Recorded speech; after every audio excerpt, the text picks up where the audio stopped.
When gamers my age think about Resident Evil, they probably think about one of the best periods in gaming. Resident Evil is simply one of the biggest names in all of gaming. Things like tank controls and bad voice acting became part of the charm and not a real serious problem with the games themselves.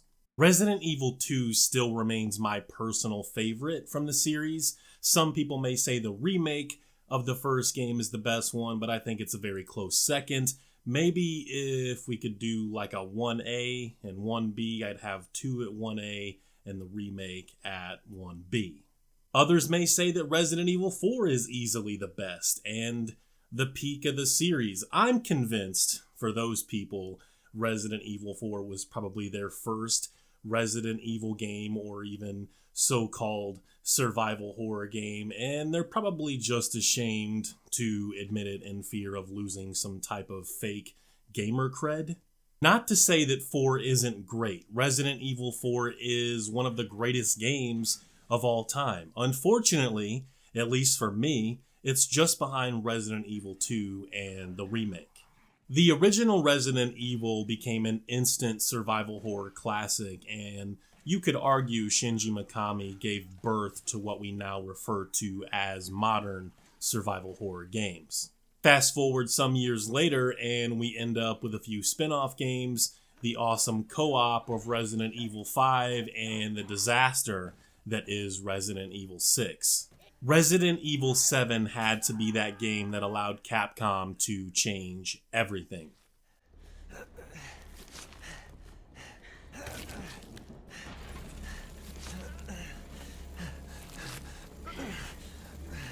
Now, let's see how you feel.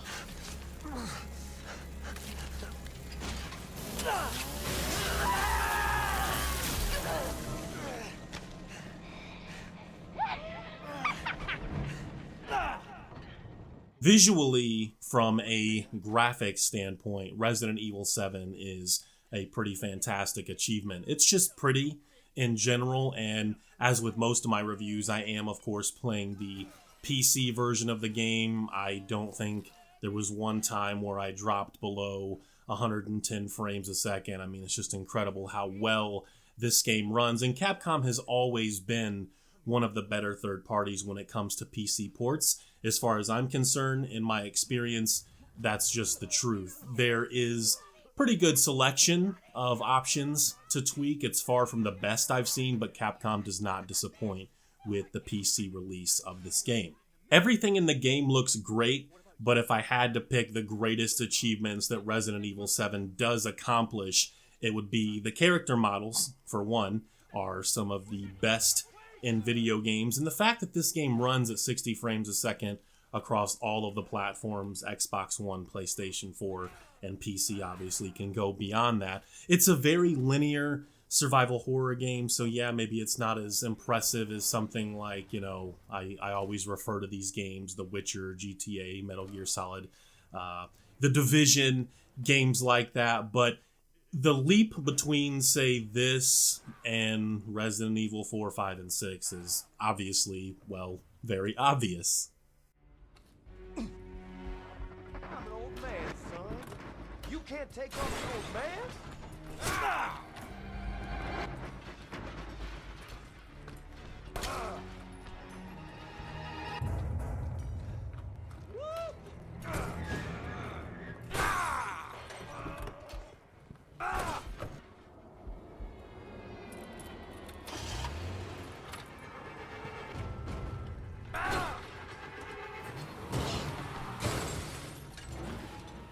From the beginning, one of the things that I was worried about most was how the gameplay was going to be. And not just because there was a big downfall with the release of Resident Evil 6. Resident Evil 6 did have me questioning whether or not Capcom could still make a good survival horror game. It was also the choice to have Resident Evil 7 play from a first-person perspective. I really thought this was just going to be one of those we gotta have a quick cash grab because of all of the hype for VR at that time, which we now know has quickly died down to a point where nobody is really talking about it. And I can tell you, in all honesty, I am not ashamed to admit it, I was wrong.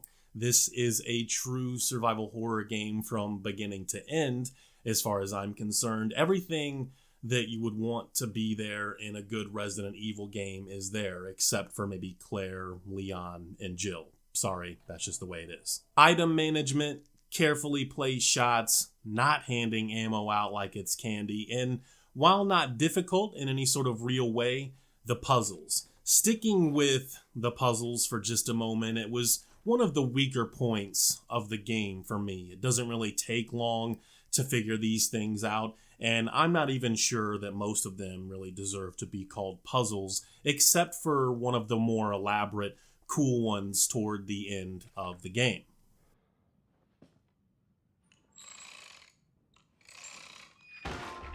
What the fuck is this? What are you doing? What are you doing? Oh, man. No! No!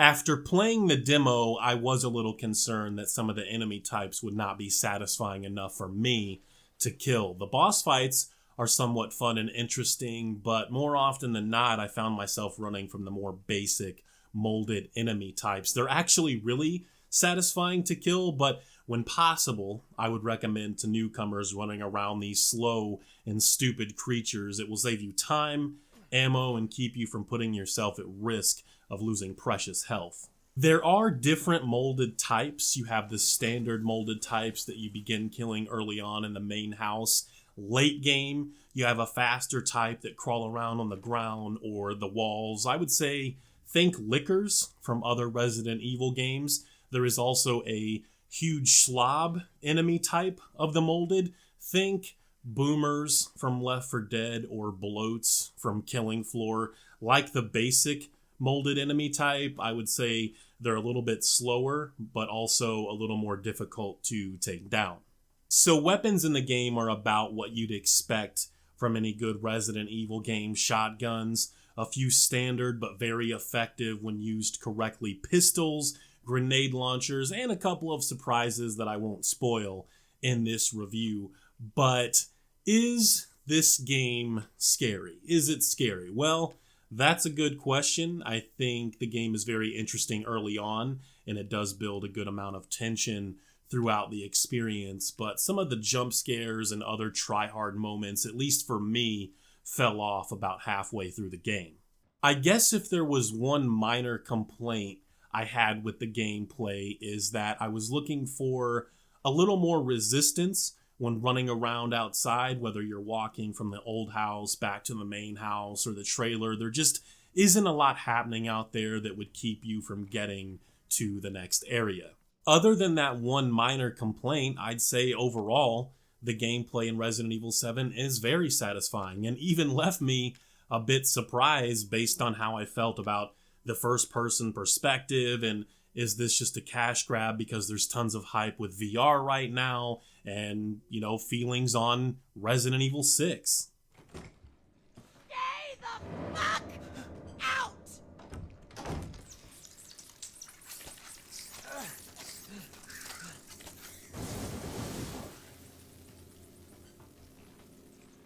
The story in the game was another surprise for me. I didn't expect it to be as good as it is.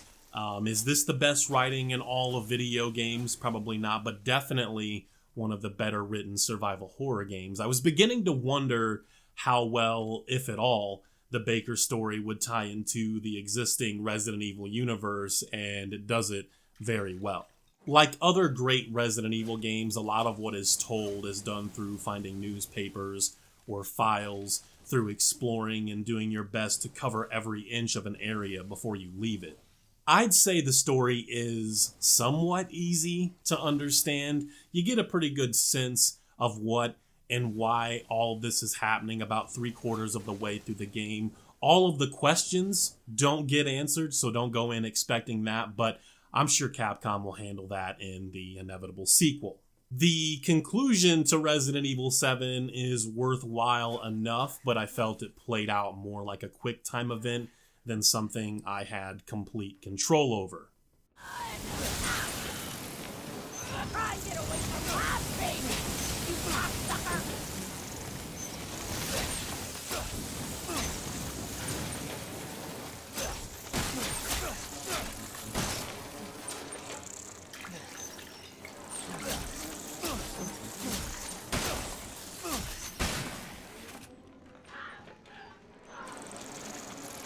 Sound design in the game is really good, definitely above average in terms of quality. The voice acting and the writing to back it up were all really top notch. Some of the creature sounds and definitely some of the gun sounds leave a little something to be desired for me. Maybe it's just me and I need another playthrough, but there didn't seem to be enough kickback or punch to some of the weapons. I've also been spoiled by a lot of other games where one of the highlights is attention to detail on gun reload animations and sounds, so take that into consideration before you knock me for giving a slight knock to the sound. I was wrong about Resident Evil 7. I tried to go into it with as much of an open mind as possible. I tried to remain optimistic, feeling like, this could be the best yet, one of the best yet, but in the back of my mind I also had that little, this is going to be one of the worst, maybe even the worst yet. But a lot of those feelings came from just feeling very burned by Resident Evil 6. Like a lot of other longtime Resident Evil fans, people don't understand just how much 6 left a bad taste in my mouth. And not only was it a bad Resident Evil game for me, it was just one of the most unsatisfying games I've ever played. I loved my time with Resident Evil 7, and in some ways it does feel like a soft reboot. I would agree with others on that. It makes me wonder what they'll do with the upcoming remake of Resident Evil 2 or the inevitable, again, sequel Resident Evil 8. If Capcom makes either one of those with this type of production and quality, we're all going to be in for a real treat. It's just one of those, it's a little bit old and a little bit new when it comes to Resident Evil 7 with a lot of what it does, and I think it's a great entry into the series, possibly my third favorite in the series at this point, and I'm hoping they can pull it off again with the next few entries. I did enjoy this game a lot, guys. Thanks for watching. You guys take it easy. D-pad first. Peace.